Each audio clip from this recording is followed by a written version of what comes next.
everyone, welcome back to Coach Klepto. Today we're looking at a play out of the Denver Nuggets playbook. I'm not sure if this is from David Adelman, the new head coach over there, or if this is something carried over from Coach Mike Malone. Either way, this is a really good play, a really easy way to get 2 points. That's not exactly what happens with the play, as you'll see watching through, not exactly how you're meant to score, but we're going to go through and see how this play is meant to get your team an easy 2 points. So on the court, we have, it looks like the standard starting five from Denver this past season, 2024, 2025. You have Christian Brown, Michael Porter Jr., Joker, Jamal Murray, and Aaron Gordon.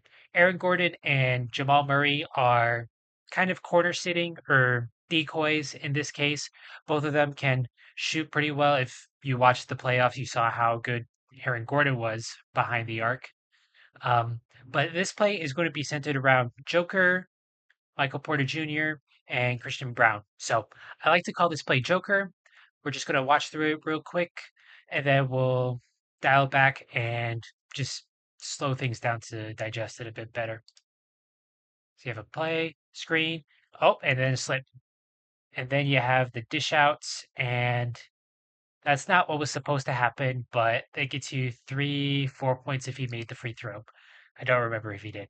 But we are going to look at the first part of this play because that is how you get an easy 2 points. These are my favorite plays that are utilizing off ball screens, catch the defense off guard, and get you an easy 2 points. So let's go back. So to start, you have Joker bringing the ball up the floor, and he ends up right at the top of the key, more or less.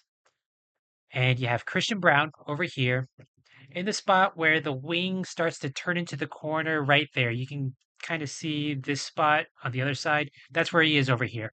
And then you have Michael Porter Jr. right here. He's going to come in on the wing side. He's going to come up this way. So you have Christian Brown sets a screen right here. Christian Brown is setting a down screen. So MPJ can cut to the basket. And that's kind of how it starts to play out. Christian Brown sets a screen right here. So MPJ can cut to the basket.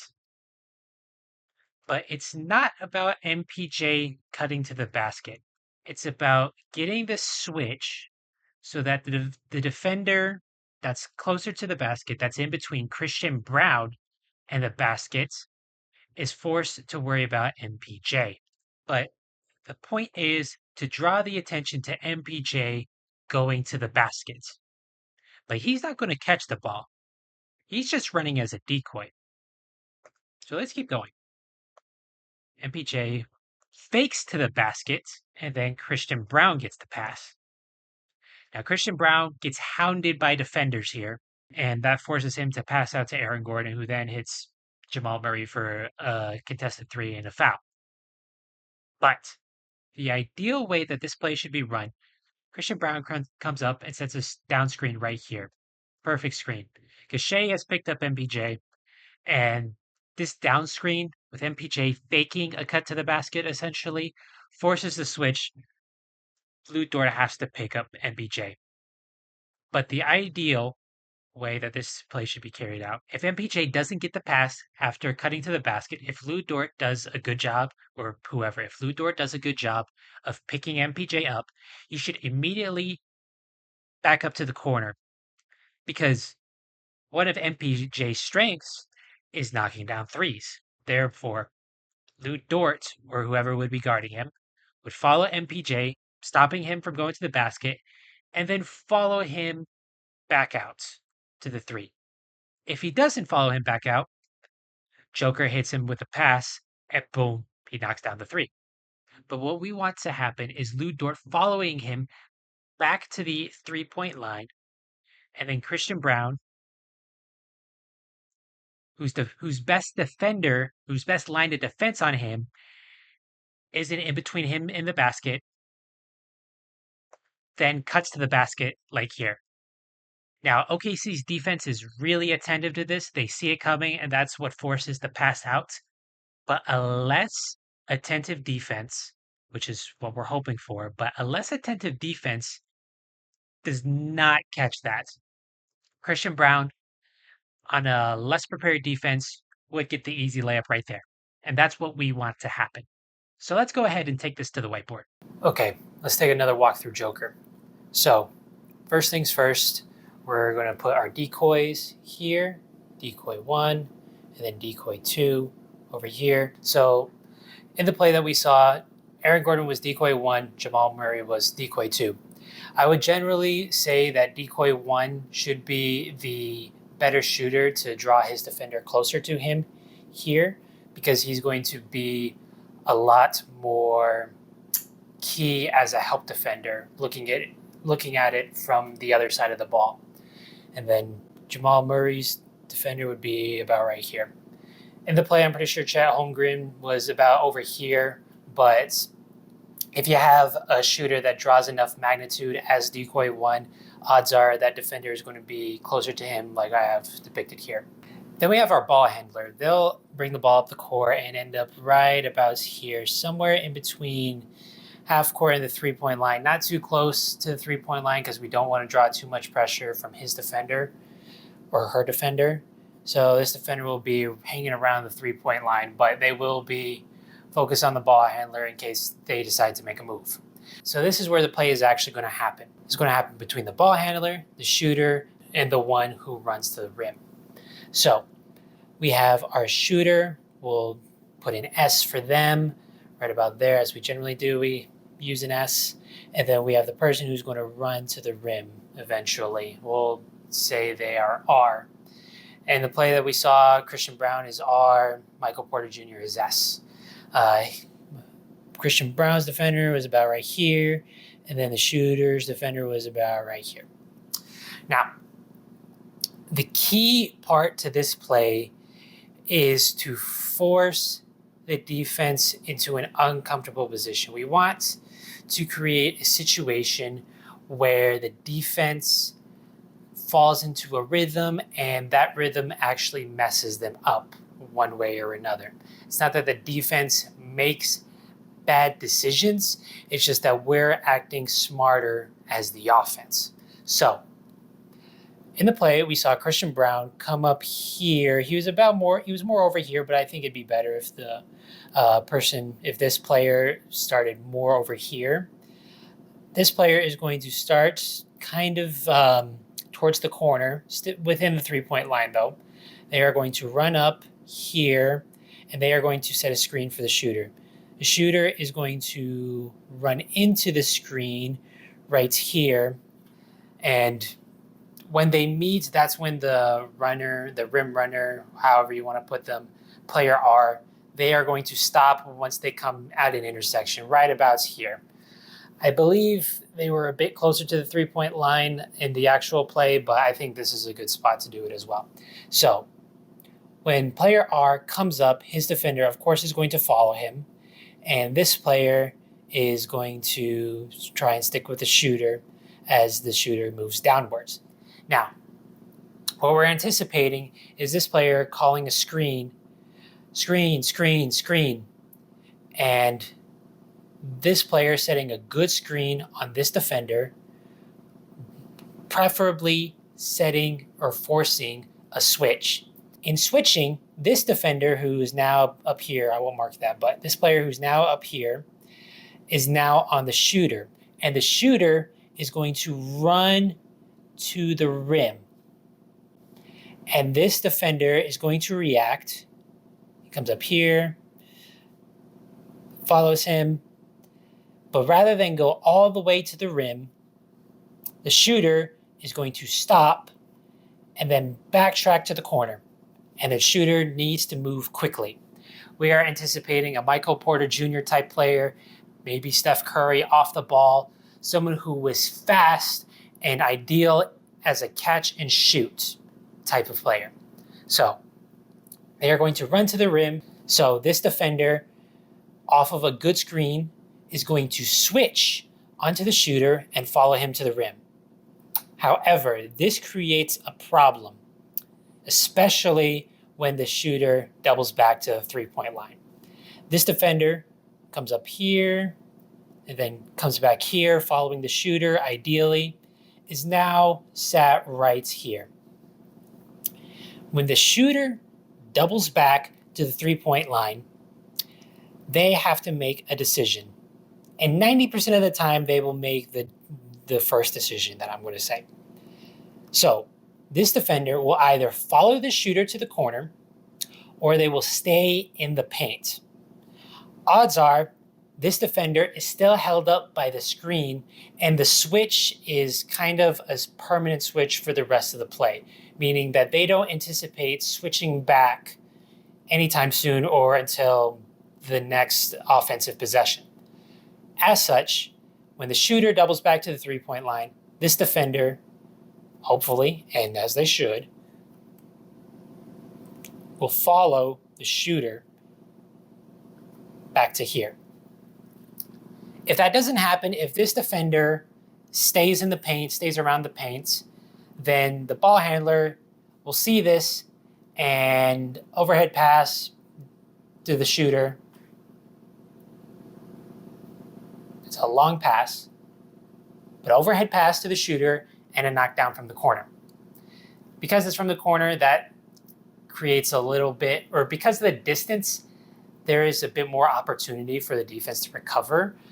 But this is not what I would expect to happen at all. What I would expect is the defense to follow the shooter to the corner.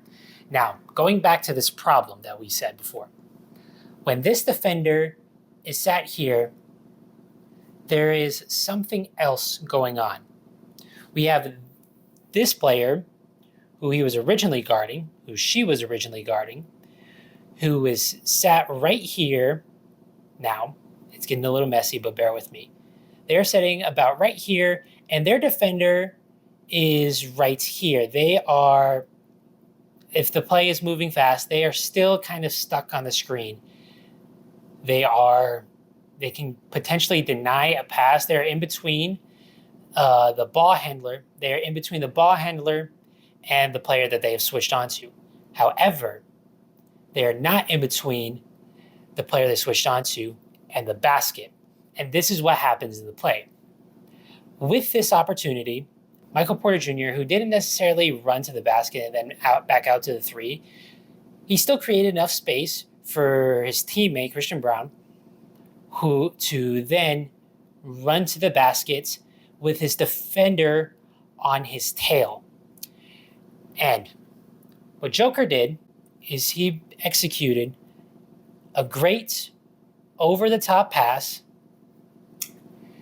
and Christian Braun was left not wide open, but without a defender between him and the basket. Now, this requires good timing and a good pass to execute properly, but if you have two players that you trust that can handle these roles, this is a fantastic play. As we saw in the highlight reel, the play broke down. Christian Braun caught the ball right about under the rim, but Shea was behind him. Chet had come over to help, and he was about here. So they were double teaming him right under the basket. And that led to a kick out to Aaron Gordon, who then swung it to Jamal Murray, who knocked down a three. This is not necessarily a last resort situation, but it's what you would want to do if a double is forced, if you don't get the best shot under the basket, that sort of thing. So this is kind of the infrastructure to follow when you don't get that basket right under the rim, like we saw in the Denver Nuggets highlight reel. But what we are looking for is an ideal pass to our player right under the rim for an easy layup. Weaker defenses who aren't as well coordinated, that aren't as well prepared, that don't do the best on help defense, this will work very easily against them. This will get us an easy 2 points. If not, we can swing it out to the decoys, bring it back out to the ball handler, and reset if we need to. Now, let's go over our roles again. So, of course, ball handler, B, They're going to come up top. This could be your standard point guard who typically handles the ball, but we really want them to be able to hit overhead passes. This is something that we really want them to be good at because generally speaking, or because most likely this pass is going to be a longer pass than general. It's going to be over the top, quick. It can be a little bit tricky. So we want a player that we can trust with an overhead pass, a long distance pass, someone who has that court vision that we're looking for. They need to understand, okay, I'm looking here first. I'm looking to see how this defender reacts. Do they follow the shooter? No. Okay. Hit them with a quick pass over this defender because this defender's still kind of in that position. Oh, they follow him. All right, it's time for this player to roll to the rim and I'll hit them over the top. It can be a bit more of a tricky pass, so we want somebody who can hit that pass. S, of course, is our shooter. Ideally, someone who is lights out in a catch and shoot sort of position, someone who is quick. They don't have to do a whole lot in this play. They just have to be able to cut quick, back out quick, and then if the pass comes to them, catch and shoot. R, they are going to be the player who sets the screen and then runs the rim.